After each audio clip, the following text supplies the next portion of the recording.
Sustukça üstüne gelindi ve sonunda sessizliğini bozdu Işın Karaca. Ben hiç konuşmadım. 6 senedir hiç konuşmadım. Aslında hiç konuşmak niyetinde değildim. Çünkü yaşanan şeyde her ilişkide, her insanda olduğu gibi dünyadaki her insan kol kırılır, yen içinde kalır. Yaşadığın özeldir, mahremdir. İstersin ki acısıyla tatlısıyla sana kalsın. Kasım ayından bu yana yaşanan olayların başrolünde olmamasına rağmen dramın içine çekilmeye çalışıldığını savunuyor Işın Karaca. Kasım'dan bu yana hepimiz bir dram izliyoruz televizyonda ve ben neden bu drama çekiliyorum sorusu hep kafamda var aslında. Hani tamam, benim geçmişte evlendiğim ve anlaşamayıp boşandığım bir insan. O görüntülerden, yani Sedat Doğan'ın Brezilya'daki hırsızlık görüntülerinden bahsediyor. Televizyonda gördüğüm görüntülerden son derece içim burkularak rahatsız oldum. Kim olmadı ki? O hırsızlık görüntülerinden Aynen öyle. Tabii. Kim olmadı ki? Eski eşinin bu halinin nedeni olarak gösterilmekten hoşlanmıyor ünlü şarkıcı. Çok ağır ve çok bir insanın kaldırabileceği bir şey değil. Geçmişte tanıdığımda böyle olmasını asla kimse istemez ki. Ama bizim davamız dün başlamadı. Boşandığımız günden itibaren ilk 6 ay Mia'yı gördü. Sonra ki yıllar içerisinde Tuğrul'un, benim, ailemin zoruyla. Mia'nın konuyla birlikte anılmasından rahatsız. Mia bir piyon değil. Mia kimsenin oyuncağı değil.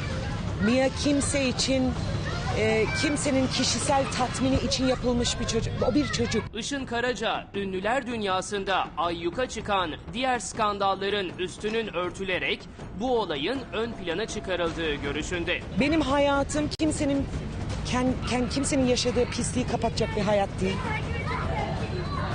Gündem zaten yeterince kirli.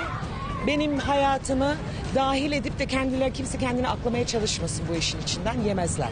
Gelelim hadisenin ince detaylarına. Sedat Doğan'ın mahkeme kararıyla kızı Mia'yı 18 yaşına kadar görmesi yasak. Benim kızım 18 ay önce Türkiye Cumhuriyeti mahkeme kararı ile babasına 18 yaşına kadar gösterilmeyecek karar verildi. Neden verildi?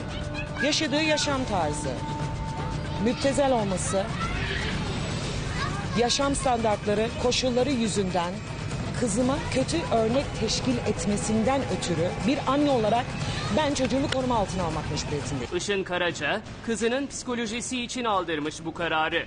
Ben bu çocuğu pamukları sarıp yetiştiriyorum. En iyi okullarda okusun, en iyi eğitimi alsın, memleketime faydalı bir insan olsun diye insan yetiştirmeye çalışırken ben kızımı şu anda köşe bucak kaçırmak mecburiyetindeyim.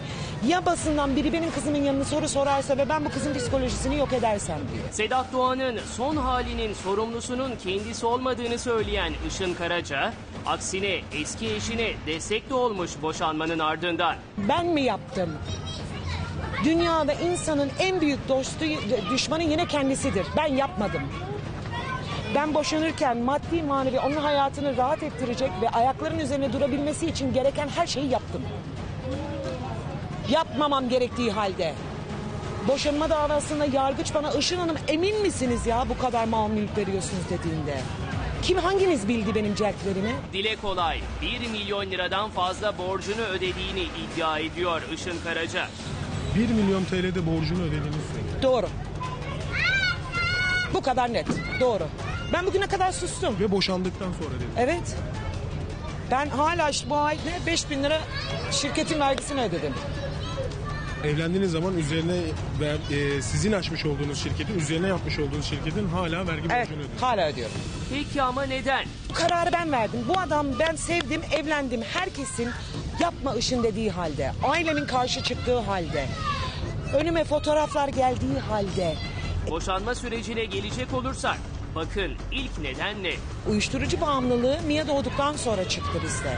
Daha sonradan öğrendi. Daha sonradan öğrendim. Sadece bu da değil. Işın Karaca şiddet de görmüş evliliği boyunca. Bu var, şiddetli geçimsizlik var, aldatma var, şiddet var. Şiddet de gördünüz Hepsi ve ilk var. defa gördünüz. Hepsi var. Ben sustuğum için insanlar şey mi zannediyor? Susar bu kadın, biz de paspas gibi üstünden yürürüz. Öyle bir dünya yok. Herkesin konuştuğu bir dünya artık burası. İstesem açarım sosyal medyamdan, çatır çatır konuşurum. Kimileri Sedat Doğan'ın kızını görmesi halinde psikolojisinin düzeleceğini söylüyor. Bakın Işın Karaca buna ne diyor? Bana ne onun psikolojisinden? Çok net.